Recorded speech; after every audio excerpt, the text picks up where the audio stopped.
Hey, what is up guys? This is Nishi from MST.TV here, back with another Market Watch episode. So of course today we are talking about the prices of cards that were peeled off of the ban list and how the market is reacting. This was one of the crazier ban lists that we've seen in quite a while. I feel like we had a ton of different cards get released, which always causes a ton of different price spikes. Of course, we have waited a couple of days now to see where prices kind of settled at after some of the hype has died down. But we should still expect to see things calm down a bit more over the next couple of days as people list their stuff back onto the market. But for now, let's jump right into today's episode.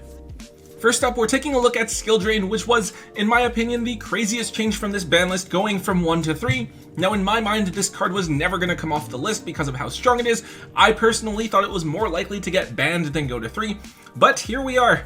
Anyways, Skill Drain sent huge shockwaves throughout the market, causing all of the different versions of the card to be bought out to ridiculous price points, though a lot of them have already started to cool off.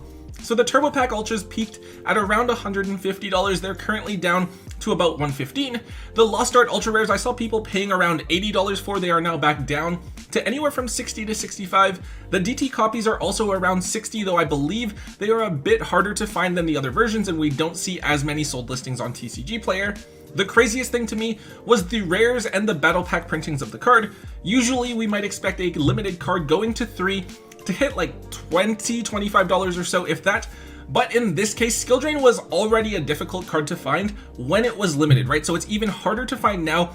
And because of that, I've actually seen these low rarity versions moving for as high as $50 to $60, which is honestly just completely insane to me. I think even mod play or lightly played copies are going for like $35 to $40.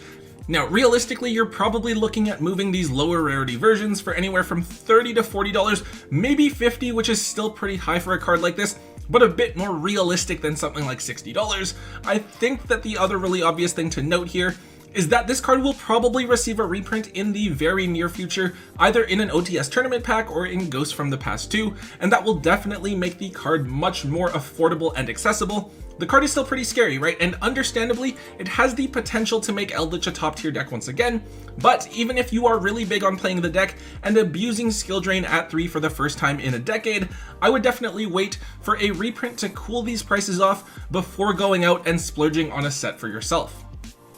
Next up, let's take a look at Fairy Tale Snow. So this is another card that I don't think anyone was really expecting to come off the list, though I guess looking at the game right now, it probably isn't the worst thing in the world. With That Grass Looks Greener banned and Reasoning and Monster Gate still limited, it isn't easy to fill up your graveyard with cards to banish for Snow. They even limited Pot of Desires, which I guess helps to keep Gren Maju from getting too out of hand, I suppose. Anyways, really, I think even just getting Snow into the graveyard would really require something like Curious or Foolish Burial. I don't know how great those options really are. Anyways, this is another card that did see a ton of initial hype back on banlist day on Thursday. The super rares from OTS Tournament Pack 5, which are the card's only holo printing, instantly shot up as high as $17, though the card is now back down to around $10 to $11.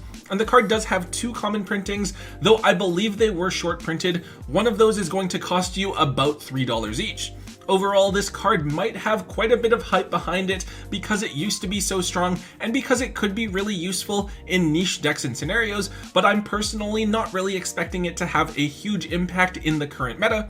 Its price will probably steadily fall over time with it, especially if it were to get another holo reprint. So this one is kind of an interesting one. Next up we have Destrudo, the Lost Dragon's Prison. So I actually think that this card has a lot of potential. It just kind of needs the right deck to be able to abuse it. Destrudo is a level 7 tuner that you can special summon from your hand or graveyard while you control a level 6 or lower monster, where you then reduce Destrudo's level by that monster's level. Effectively, it allows you to make a level 7 synchro really effortlessly. Now, first off, we have to remember that Halki Fibrax is still in the game, so that becomes instant access to that right there. Secondly, I feel like you could also use this card in Sword Soul. You can take almost any non-tuner monster and then synchro with Destrudo for Yazi, use Yazi's effect to pop itself, and then summon a Moyi from your deck and start your combos from there. Now, just like Snow, this card only has 1 holo printing, though this one is from OTS 7. The Super has also dropped in price. This card was around $20 on Thursday, but that is back down to $10 now. However, the rare versions of this card have actually gone up since then. They were down at around $3 to $4. Now you're looking at anywhere from $5 to $7 for either rare copy of the card.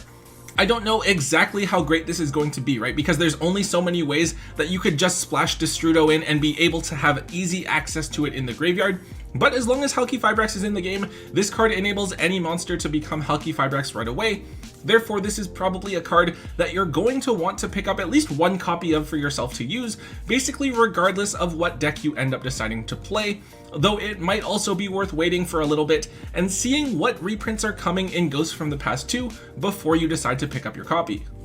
So this one was another wild change to me. Maybe it's because I've been playing Yu-Gi-Oh for quite a while, not as long as a lot of people, but Raigeki is actually at 3. I remember when this card went from banned to 1, I thought that was already pretty crazy, but to think we are now in a game where Raigeki can go to 3 and probably not have a crazy impact on the meta at all is just kind of mind-blowing to me.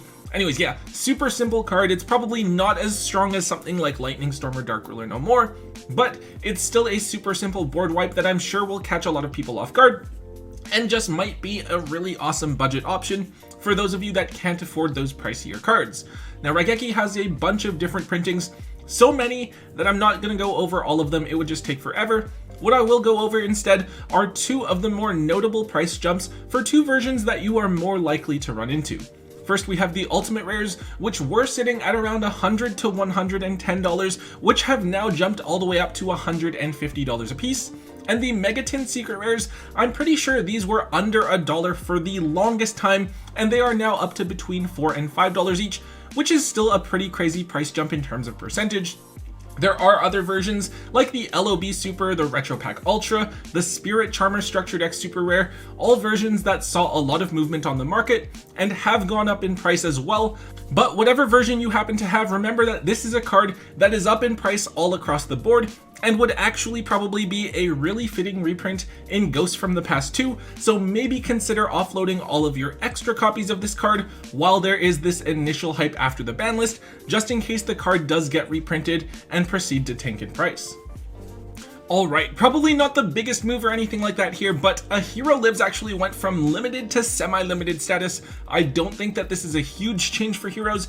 It probably does help out their consistency a bit, since you can summon Stratos out of the deck and get an easy search, but while heroes are a pretty scary deck when given the opportunity to play it uninterrupted, I do think they are unlikely to be a top tier contender this format. A Hero Lives has a few different printings. The highest rarity is an Ultimate Rare printing from Generation Force, which is sitting at just under the $100 mark for a near mint copy. There are also Ultras from the same set that are going for around $20 to $25. Now, alternatively, it was also reprinted as an Ultra Rare in Duelist Saga, and those Ultras are a bit more affordable at around $8 to $10. If you are okay with playing commons, the card was also printed as a common in Legendary Duelist Magical Hero, so you should be able to grab them for 25 cents, something like that. But if you're looking to hollow out your copies, then yeah, it's going to cost you a fair bit more.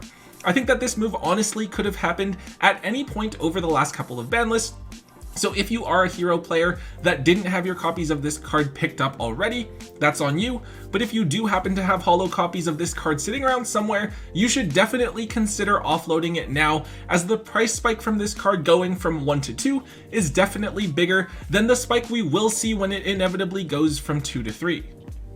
Next up is a card that people probably haven't given too much thought about, at least in terms of price or how its impact on the market is. Lunalight Tiger is a pretty cool card that was scary and hyped up for a very brief window. It's a pendulum monster that lets you revive a Lunalight from your graveyard while it is in your pendulum scale. The scary thing about this card is that if you play cards that bounce your scales back to the hand, you could just reactivate Tiger and summon something else back, so it became a key piece of a rank 4 spam deck. Now, prior to the Master Rule change a couple of years ago, this card was really hyped up. Konami had announced that Ixi's Synchro and Fusion monsters didn't have to be summoned to zones opened up by Link Arrows or the Extra Monster Zone, which was a big thing that was holding those types of strategies back.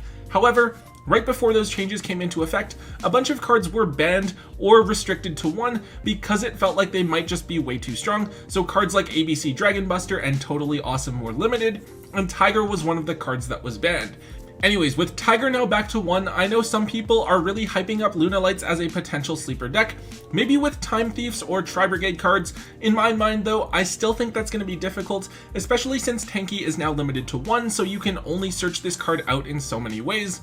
Either way, this card is only $1 at the moment, though do keep in mind that it only has the one common printing available, so if we were to see it peel off the list to maybe 2 or 3, then there's a chance that the card would get more expensive if it doesn't see that reprint. Alternatively, even if the card doesn't peel off, if someone does find a way to abuse this card consistently, then it could go up as well. Either way, if you have this card sitting in a band binder or some bulk, keep an eye on this card's price moving forward because it could very easily get hyped up again and go on up in price. Alright, the last card that we're taking a look at here from the list is one that actually did get hit. It is Pot of Desires. Now interestingly, Pot of Desires didn't crash in price or shoot down really rapidly. In fact, I think that the decline in price for most versions of this card has been fairly minimal. This is despite the fact that theoretically, everyone who had a playset of this card now has 3 playsets, and a lot of those extra copies would normally get listed onto the market. However, with Desires, we've seen alties drop a bit, going from $90 to $80, and then secrets drop from $35 to where it now sits at $30. Not huge price drops, but small ones that are still noticeable.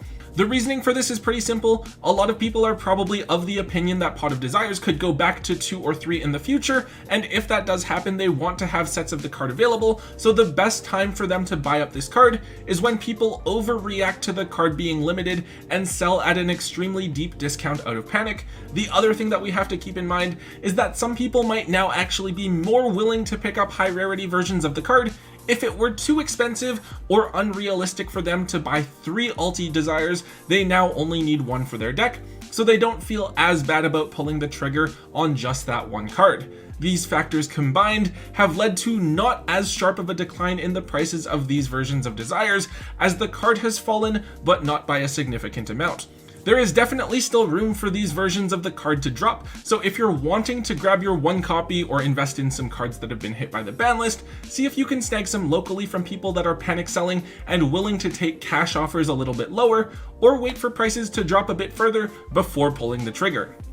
Okay guys, that is it for today's video. I know it was a crazy ban list this time around with some really cool changes that'll hopefully shake some things up with the game. Today we only took a look at cards that were directly on the list, but early next week we will also do another market watch where we take a look at some cards that moved as a result of these changes as well. Anyways guys, if you did enjoy today's market watch, please let me know by hitting that thumbs up button for me. Also make sure you leave a comment in the comment section down below. Let me know what you guys think about the ban list, about the prices of cards that were on the ban list, and what other cards were affected by the ban list as well. Also, if you haven't already, make sure you hit that subscribe button to get all of the latest and greatest content from both Tombox and myself. And until next time guys, don't forget to hold on to your MST.TV.